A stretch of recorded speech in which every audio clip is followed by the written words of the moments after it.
ನಮಸ್ಕಾರ. ನನ್ನ ಹೆಸರು ಶ್ರೀಕರ. ನಾನು ಮೂಲತಃ ಶೃಂಗೇರಿಯವನು, ಅಂದರೆ ಮಲೆನಾಡು ಭಾಗದಿಂದ ಬಂದಂಥವನು. ನಾನು ಚಿಕ್ಕ ವಯಸ್ಸಿಂದನೂ ಎಲ್ಲ ಕಲೆಗಳಲ್ಲಿ ತೊಡಗಿಸ್ಕೊಂಡಿರುವಂಥವನು. ಅಂದರೆ ಓದಲ್ಲಿ ಅಷ್ಟೊಂದೇನು ಇಲ್ಲದೇ ಇರ್ಬೋದು, ಆದರೆ ಕಲೆಯಲ್ಲಿ ಹೆಚ್ಚಿನದಾಗಿ ಎಲ್ಲ ರೀತಿಯ ಡ್ರಾಮಾ ಆಗಿರ್ಬೋದು, ಚಿತ್ರಕಲೆ ಆಗಿರ್ಬೋದು, ಸ್ಪರ್ಧೆಗಳಲ್ಲಿ ಭಾಗವಹಿಸೋದು ಚಿಕ್ಕ ವಯಸ್ಸಿನ ನಡೆಸ್ಕೊಳ್ತಾ ಬಂದಿರುವಂಥದ್ದು. ಅಲ್ಲಿ ಶೃಂಗೇರಿಯಲ್ಲಿ BA ಪದವಿಯನ್ನು ಕೂಡ ಪಡೆದಿರ್ತೀನಿ. ಆ ಪದವಿಯನ್ನು ಪಡೆದ ನಂತರ ನನಗೆ ಅದು ಮುಗಿದ ತಕ್ಷಣ ಕರೋನಾ ಶುರುವಾಯಿತು. ಸೊ ಆ ಟೈಮಲ್ಲಿ ಕಲೆ ಬಗ್ಗೆ ಇನ್ನೂ ಹೆಚ್ಚಿನದಾಗಿ ಒಲವು ಆಯಿತು. ಅದಾದ ನಂತರ ಯಾಕೆ ಇದರಲ್ಲಿ ಒಂದು ಡಿಗ್ರಿ ಮಾಡಬೇಕು ಅಂತ ನನಗೆ ಅನ್ಸೋಕ್ಕೆ ಶುರುವಾಯಿತು. ಯಾಕಂದರೆ ನಮ್ಮ ಹೈಸ್ಕೂಲಿ ನಮ್ಮ ಊರಲ್ಲಿ ತುಂಬ ಜನ, ಅಂದರೆ ಕಲೆಯಲ್ಲಿ ತೊಡಗಿಸ್ಕೊಂಡವ್ರು ತುಂಬ ಜನ ಇದ್ದಾರೆ. ನಾಟಕದಲ್ಲಾಗಿರ್ಬೋದು, ನಮ್ಮ ಡ್ರಾಯಿಂಗ್ ಟೀಚರ್ ಆಗಿರ್ಬೋದು. ಸೊ ಅವರಿಂದ ಸ್ವಲ್ಪ ಇನ್ಸ್ಪೈರ್ ಆಯಿತು ನನಗೆ. ಸೊ ಮನೆಯಲ್ಲಿ ಸ್ವಲ್ಪ ವಿರೋಧ ಬಂತು, ಯಾಕಂದರೆ ಆಲ್ರೆಡಿ ಒಂದು ಡಿಗ್ರಿ ಆಗಿದ್ದರಿಂದ ಯಾಕೆ ಮತ್ತೆ ಕಲೆ ಕಡೆ ಹೋಗಬೇಕು ಅಂತ. ಬಟ್ ಆದರೂ ನಾನು ಹೇಗೋ ಒಪ್ಪಿಸಿ ಮೈಸೂರು ಕಾವ ಕಾಲೇಜಿನಲ್ಲಿ BBA ಪದವಿಯನ್ನು ಕಳೆದ ವರ್ಷ ಮುಗಿಸಿರ್ತೀನಿ. ಅದಾದ ನಂತರ ನಾನು ಇನ್ನೂ ಹೆಚ್ಚಿನದಾಗಿ ಶಿಕ್ಷಣ ಪಡಿಬೇಕು ಅಂತ ಅನ್ನಿಸ್ತು. ಅದು ಕೂಡ ಮನೇಲಿ ಸ್ವಲ್ಪ ವಿರೋಧ ಬಂತು. ಎಲ್ಲರೂ ನಮ್ಮ ಜೂನಿಯರ್ಸ್ ಎಲ್ಲ ಆಲ್ರೆಡಿ ಜಾಬಲ್ಲಿದ್ದರು, ನಾನಿನ್ನೂ ಓದ್ತಾ ಇರ್ತೀನಿ. ಅದು ಸ್ವಲ್ಪ ಅವರಿಗೂ ಕೂಡ, ಪೇರೆಂಟ್ಸಿಗೆ ಕೂಡ ಕನ್ಸರ್ನು ಇತ್ತು. ಬಟ್ ಕೊನೆಯದಾಗಿ ಅವರು ಕೂಡ ಒಪ್ಕೊಂಡ್ರು. ಸೊ ಇವಾಗ ನಾನು ಬ್ಯಾಂಗ್ಳೂರು ಯೂನಿವರ್ಸಿಟಿಲಿ ಮಾಸ್ಟರ್ ಡಿಗ್ರಿ ಮಾಡ್ತಾಯಿದ್ದೀನಿ. ಫಸ್ಟ್ ಇಯರ್ ಮುಗಿತಾ ಬಂತು, ಸೆಕೆಂಡ್ ಸೆಮ್ಮಲ್ಲಿ ಇದ್ದೀವಿ. ಸೊ ಈ ಟೈಮಲ್ಲಿ ಈಗ ಆಸ್ಪತ್ರೆಯಲ್ಲಿ ರೆಸಿಡೆನ್ಸಿಗೆ ಬಂದಿದ್ದೀವಿ.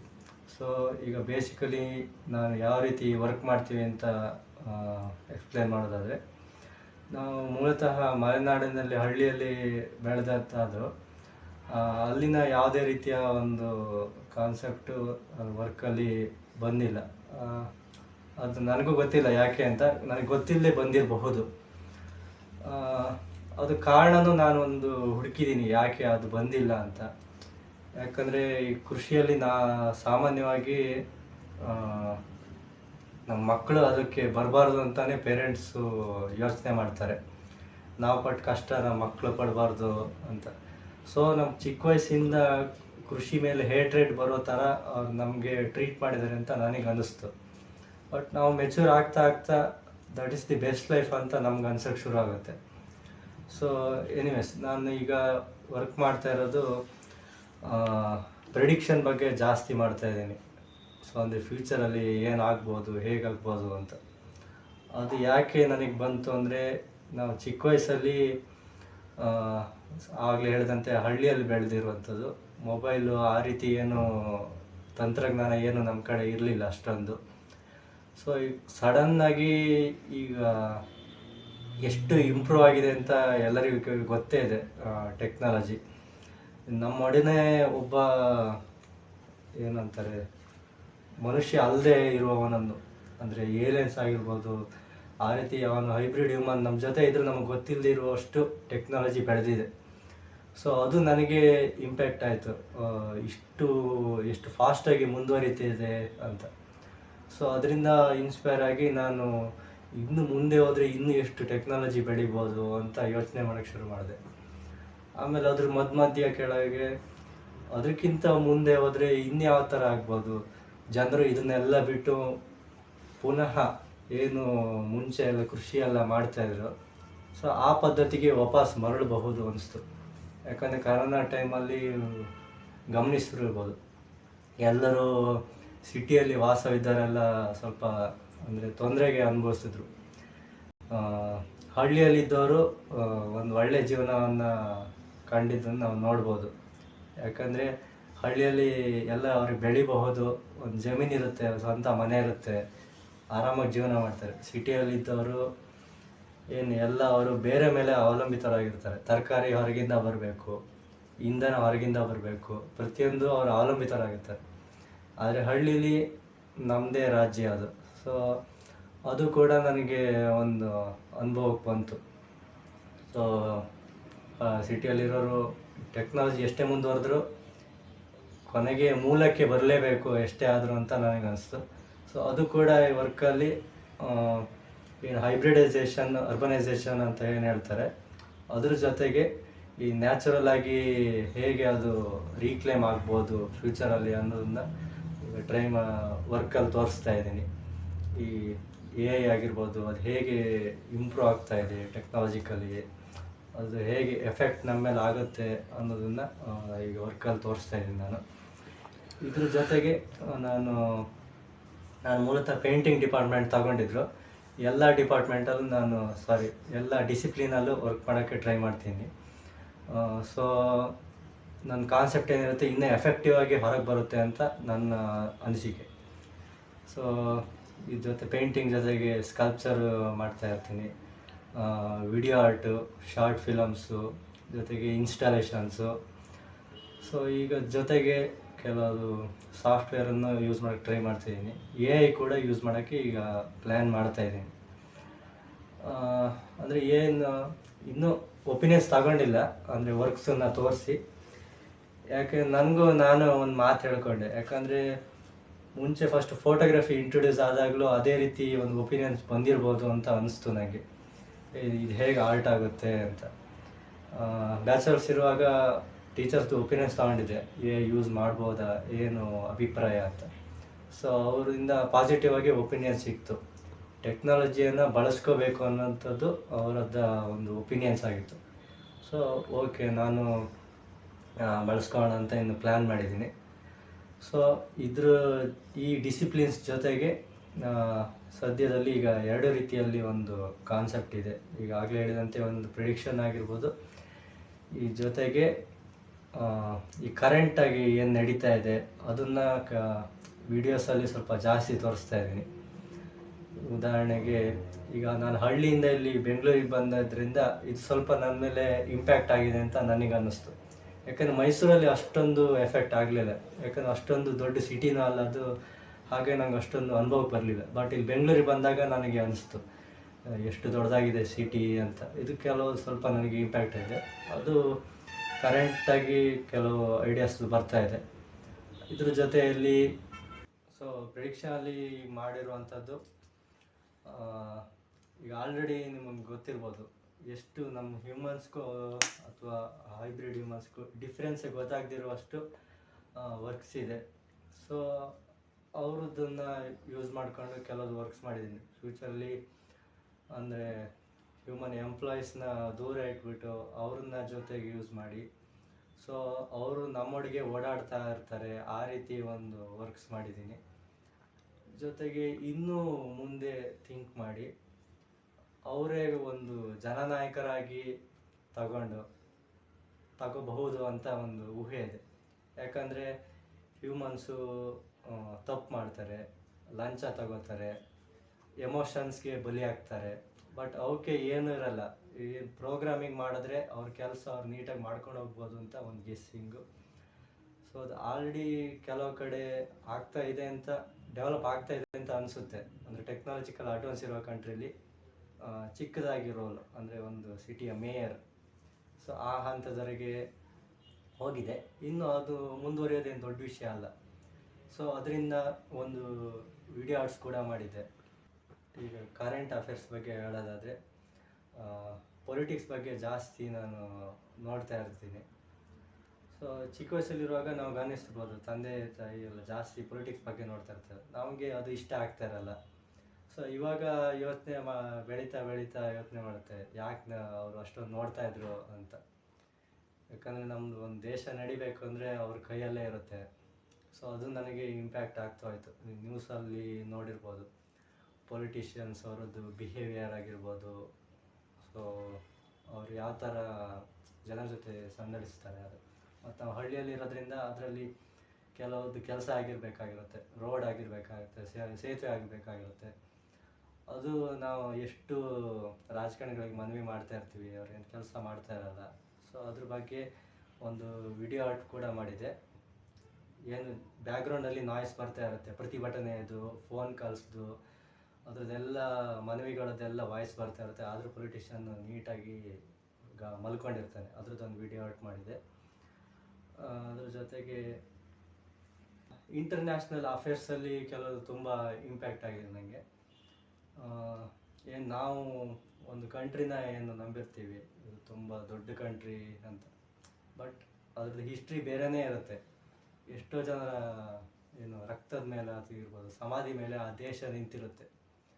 ಸೊ ಅದನ್ನ ನೋಡಿದಾಗ ನಾವು ಚಿಕ್ಕದಿಂದ ಏನು ಅಂದ್ಕೊಂಡಿರ್ತೀವಿ ಅದು ತಪ್ಪು ಅಂತ ನಮ್ಗೆ ಅನ್ಸೋಕ್ಕೆ ಶುರು ಆಗುತ್ತೆ.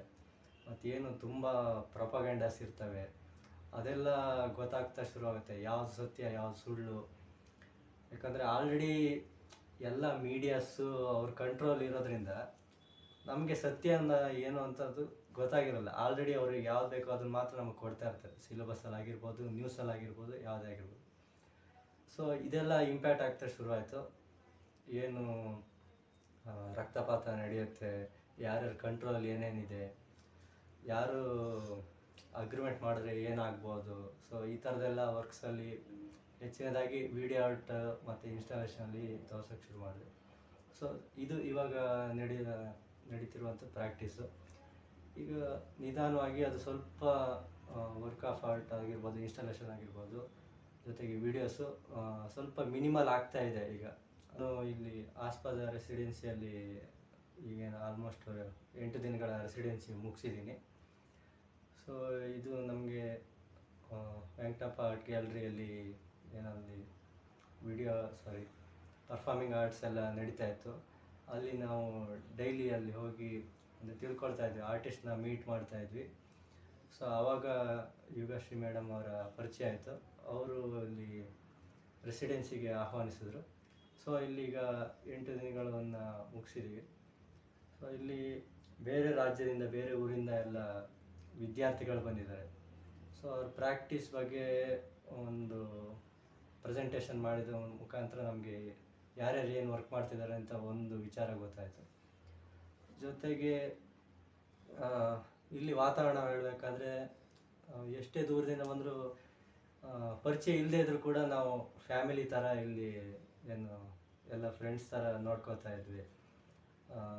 ಒಬ್ಬರಾದ್ಮೇಲೆ ಒಬ್ಬರು ಅಡುಗೆ ಮಾಡೋದಾಗಿರ್ಬೋದು, ಯಾರು ಒಬ್ರಿಗೊಬ್ರಿಗೆ ಹೇಳದೇ ಇದ್ರೂ ಕೂಡ ಅವರಾಗೆ ಮಾಡಿ ಎಲ್ಲ ಸರ್ವ್ ಮಾಡೋದು, ಅದೆಲ್ಲ ಒಂದು ರಿಲೇಷನ್ಶಿಪ್ ತುಂಬ ಇಷ್ಟ ಆಯ್ತು ನನಗೆ, ಒಬ್ರು ಬೆಳೆದಿರೋದು.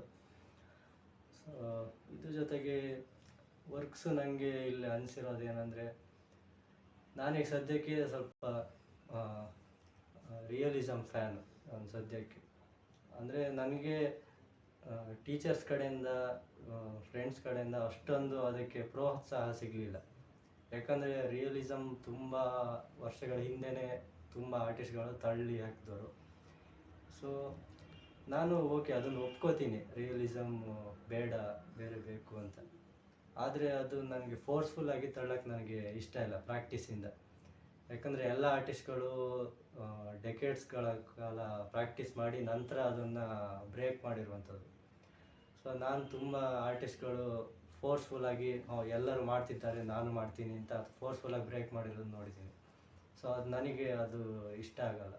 ಸೊ ನಾನು ವೆಯ್ಟ್ ಮಾಡ್ತೀನಿ, ಪ್ರಾಕ್ಟೀಸ್ ಮಾಡ್ತಾ ಇರ್ತೀನಿ. ನಾನು ಏನು ನನ್ನ ಕಾನ್ಸೆಪ್ಟ್ಸ್ ಏನಿದೆ ಅದ್ರ ಬೇಸಿಸ್ ಮೇಲೆ. ಸೊ ಅದಾಗೆ ನಾನು ಪ್ರಾಕ್ಟೀಸ್ ಚೇಂಜ್ ಆದರೆ ನಾನು ಅಕ್ಸೆಪ್ಟ್ ಮಾಡ್ಕೋತೀನಿ. ಸೊ ಚೇಂಜ್ ಮಾಡೋಕ್ಕೆ ಟ್ರೈ ಮಾಡ್ತಾರೆ, ರಿಯಲಿಸಮಿಂದ ಹೊರಗೆ ಬಾ ಆ ರೀತಿ. ಸೊ ನನಗದು ಇಷ್ಟ ಆಗಲಿಲ್ಲ. ಪ್ರಾಕ್ಟೀಸಲ್ಲಿ ಆಟೋಮೆಟಿಕ್ಕಾಗಿ ಅದು ಬ್ರೇಕ್ ಆಗುತ್ತೆ ಅಂತ ನಾನು ವೆಯ್ಟ್ ಮಾಡ್ತಿದ್ದೀನಿ.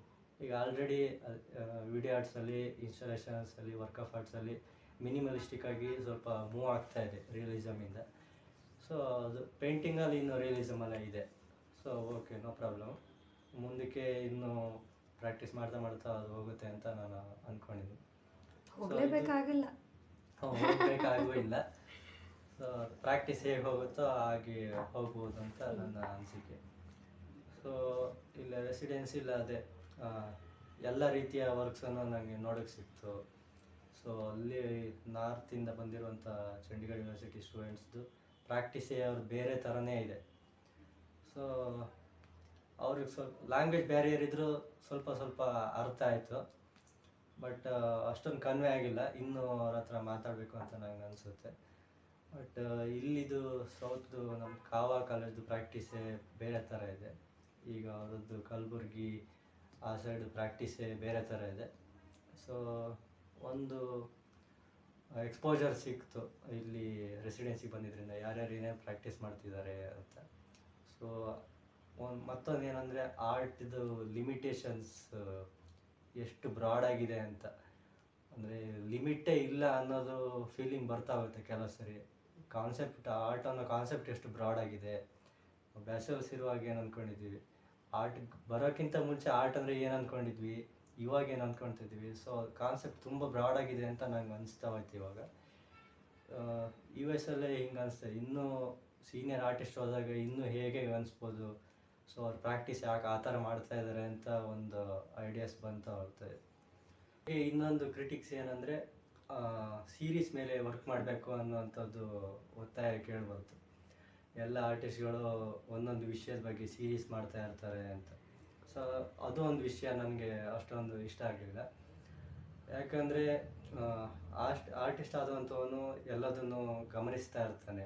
ಏನೇನು ತನ್ನ ಡೈಲಿ ಲೈಫಲ್ಲಿ ಆಗಿರ್ಬೋದು ಎಲ್ಲ ವಿಚಾರಗಳನ್ನು ಗಮನಿಸ್ತಾ ಇರ್ತಾನೆ. ಅದರಿಂದ ಏನೋ ಒಂದು ವಿಷಯಗಳನ್ನು ಗ್ರಾಸ್ ಮಾಡ್ತಾನೆ. ಸೊ ಎಲ್ಲ ವಿಷಯಗಳಿಂದ ಇಂಪ್ಯಾಕ್ಟ್ ಆಗ್ತಾನೆ ಆರ್ಟಿಸ್ಟ್. ಅದರಿಂದ ಐಡಿಯಾಸ್ ಬಂದು ವರ್ಕ್ ಮಾಡ್ತಾ ಇರ್ತಾನೆ. ಸೊ ಈ ಸೀರೀಸ್ ಮಾಡೋದ್ರಿಂದ ಅವೆಲ್ಲ ಒಂದು ಸ್ಟಾಪ್ ಆಗ್ಬೋದು ಅಥವಾ ಅವಾಯ್ಡ್ ಆಗ್ಬೋದು ಅಂತ ಒಂದು ನನ್ನ ಅನಿಸಿಕೆ. ಸೊ ಆದ್ದರಿಂದ ನಾನು ವರ್ಕ್ ಮಾಡೋದ್ರಲ್ಲಿ ಆಲ್ಮೋಸ್ಟ್ ಎಲ್ಲ ವಿಷಯಗಳು ಬರ್ತಾ ಇರ್ತವೆ, ಒಂದೇ ಸೀರೀಸ್ ಬಗ್ಗೆ ಇರೋದಿಲ್ಲ. ಸೊ ಇದೊಂದು ವಿಚಾರ ನನ್ನ ವರ್ಕ್ಸಲ್ಲಿ ಒಂದು ಮುಖ್ಯ ಫ್ಯೂಚರ್ ಅಂತ ಹೇಳ್ಬೋದು. ರೆಸಿಡೆನ್ಸಿ ಈಗ ಮುಗಿದಿದೆ. ಸೊ ಯುಗಶ್ರೀ ಮೇಡಮ್ ಅವರಿಗೆ ಥ್ಯಾಂಕ್ಸ್ ಹೇಳೋಕ್ಕೆ ಇಷ್ಟಪಡ್ತೀನಿ. ಆಪರ್ಚುನಿಟೀಸ್ ವಿದ್ಯಾರ್ಥಿಗಳಿಗೆ ಕೊಡ್ತಾ ಇದ್ದಾರೆ. ಸೊ ಥ್ಯಾಂಕ್ ಯು, ನಮಸ್ಕಾರ.